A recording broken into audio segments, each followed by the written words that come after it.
আসসালামু আলাইকুম। আমি ডাক্তার মুস্তাফিজুর রহমান, সহযোগী অধ্যাপক, লিভার, পিত্তথলি, পিত্তনালী ও প্যানক্রিয়াস বিষয়ের উপরে বর্তমানে জাতীয় গ্যাস্ট্রোলিভার ইনস্টিটিউট ও হাসপাতালে কর্মরত আছি। পাশাপাশি এএমজেড হেপাটোবিলিয়ারিয়ান প্যানক্রিয়াটিক সেন্টারে চিফ কনসালটেন্ট হিসেবে কাজ করছি। অনেক সময় যখন পেটের কোনো আল্ট্রাসাউন্ড বা সিটি স্ক্যান করা হয় এবং লিভারে যখন কোনো টিউমার শনাক্ত হয়, রোগীরা খুবই ভীত হয়ে পড়ে যে এটা কোন ধরনের টিউমার, এটা কি ক্যান্সার কিনা। এই বিষয় নিয়েই খুব সংক্ষেপে একটু কথা বলবো। লিভারে যত ধরনের টিউমার হয় তার 90% এমন টিউমার যেটি লিভারের বা মানুষের কোনো ক্ষতি করে না, বিনাইন টিউমার বা মন্দের ভালো টিউমার। বাকি থাকে হচ্ছে 10% খারাপ টিউমার বা ক্যান্সার। সেই ক্যান্সার আবার দুই ধরনের হতে পারে। একটু হচ্ছে লিভারের ভিতর থেকেই উৎপত্তি হতে পারে, যেটাকে বলা হয় হেপাটোসেলুলার কার্সিনোমা। অন্যদিকে শরীরের অন্য কোনো অর্গানে ক্যান্সার হয়ে সেটি লিভারে চলে আসতে পারে, যেটাকে বলা হয় মেটাস্ট্যাটিক ক্যান্সার, অর্থাৎ স্থানান্তরিত ক্যান্সার। যেটি বলছিলাম যে লিভারের ক্যান্সার, অর্থাৎ যেটা লিভারেই উৎপত্তি হয়।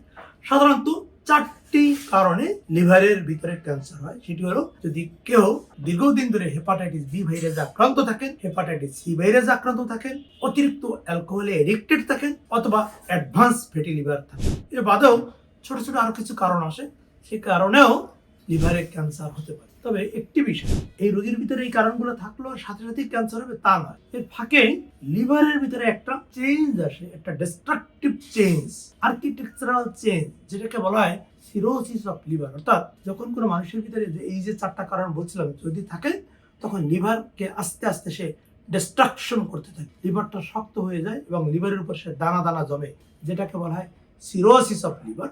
আমি এইমাত্র যে রোগীর অপারেশন করলাম, ওনার বি ভাইরাস পজিটিভ ছিল এবং সেখান থেকে লিভারে সিরোসিস হয় এবং সেখান থেকে লিভারে ক্যান্সার হয়। একটু প্রথমেই দেখাবো সিরোসিস কেমন দেখায়। আপনারা এখন যে চিত্রে যেটা দেখছেন, এটা হচ্ছে লিভারের একটা সাধারণ অংশ। দেখেন লিভারটা কেমন ব্রাউন কালার, একেবারে হেলদি, কোনো সারফেসটা খুবই স্মুথ, কোনো নড়ুল বা কিছু নেই। কিন্তু অন্যদিকে এখন দেখবেন, আমি যে লিভারটা বের করে নিয়ে আসলাম, তাহলে আপনি বুঝতে পারবেন যে এতক্ষণ চিত্রে যে লিভারটা দেখলেন তার থেকে এটার পার্থক্যটা কি। এই দেখেন, এই লিভারের কালারটা কিন্তু আগে দেখানো লিভার থেকে সম্পূর্ণ আলাদা। এটি কিন্তু খয়েরি কালার না, এবং দেখেন ছোট ছোট নডুল নডুল হয়ে গেছে। এটাই হলো লিভার সিরোসিস। আর যখনই লিভারে সিরোসিস হয় তখনই সাধারণত এটি ক্যান্সারের দিকে যায়। এই লিভারে এটা হলো ক্যান্সার বা টিউমার, এটাকে বলা হয় হেপাটোসেলুলার কার্সিনোমা। অনেক সময় রোগীরা আমাদের কাছে সিটি স্ক্যান বা পরীক্ষা নিরীক্ষা নিয়ে আসেন যে স্যার আমাদের রোগীর এরকম টিউমার আছে বা ক্যান্সার আছে, একটু সার্জারিটা করে দিন।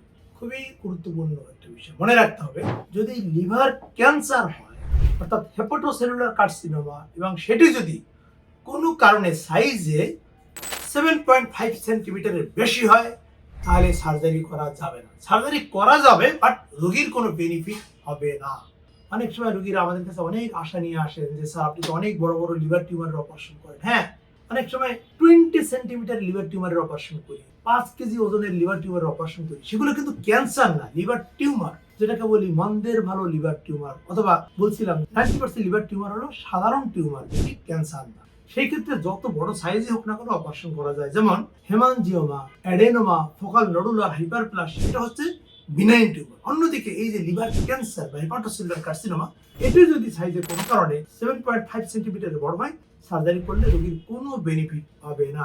এক্ষেত্রে অন্য কোনো অল্টারনেটিভ অপশন, অর্থাৎ মেডিসিন বা থেরাপি বা অন্য চিকিৎসা পদ্ধতিতে যেতে হবে, সার্জারি করে কোনো লাভ হবে না। এই কারণে আমরা প্রায় একটি বিষয়ে বলে থাকি, যদি কারো হেপাটাইটিস বি ভাইরাস অথবা সি ভাইরাসের পরিচিত রোগী থাকে বা আক্রান্ত থাকে, অবশ্যই আপনার পার্শ্ববর্তী কোনো একজন চিকিৎসক, বিশেষ করে হেপাটোলজিস্ট, গ্যাস্ট্রোএন্টারোলজিস্ট অথবা হেপাটোবিলিয়ারিয়ান প্যানক্রিয়াটিক সার্জনের শরণাপন্ন হবেন এবং বছরে কম হলেও 2 বার তাদের কাছাকাছি যাবেন। তারা ছোট ছোট কয়েকটা পরীক্ষা দেয়, সেই পরীক্ষাগুলো দেখে তারা ডিসিশন নেয় যে পরবর্তী স্টেপ কি হবে। এই যে নিয়মিত ফলোআপে থাকার সুবিধা রাখে, লিভার সিরোসিস হলো খুব আর্লি স্টেজে শনাক্ত হয়, সেক্ষেত্রে খুব দ্রুত চিকিৎসা দেওয়া সম্ভব। আবার সিরোসিস হয়ে গেলে ক্যান্সারটা হলো কিনা, তাহলে সেটা কি হবে, প্রাথমিক স্টেজে শনাক্ত হবে এবং দ্রুত চিকিৎসা সম্ভব। একটা লিভার ক্যান্সার হঠাৎ করে তো 10 সেন্টিমিটার হবে, প্রথমে মিলিমিটার, সেখান থেকে সেন্টিমিটার, সেখান থেকে 2, 3, 4, 5, 6, 7। তাহলে যদি নিয়মিত ফলোআপে থাকে, দেখা যাবে কোনো না কোনো সময় 7.5 সেন্টিমিটারে যাওয়ার আগেই রোগীর ক্যান্সারটা শনাক্ত হয়ে যাবে। সেক্ষেত্রে আজকে যেরকম রোগীর সার্জারিটা করলাম, রোগী ইনশাল্লাহ ভালো হবে। তাহলে সে ক্যান্সার মুক্ত হয়ে গেল। হ্যাঁ, ডেফিনেটলি আর যেহেতু সিরোসিস আছে সেটা চলমান থাকবে, আমরা মেডিসিন বা ওষুধপত্র দিব, সেক্ষেত্রে সেই সিরোসিসকে কিভাবে হল করা যায়, সামনে যাতে না আগায় সেই চেষ্টা করা হবে। কিন্তু আপাতত তো ক্যান্সারের সার্জারিটা শেষ করা গেল। কিন্তু যদি এমন হতো যে এইটাই 10 সেন্টিমিটার সাইজ, সেক্ষেত্রে কি হতো? কোনো সার্জারি তো করা যেত।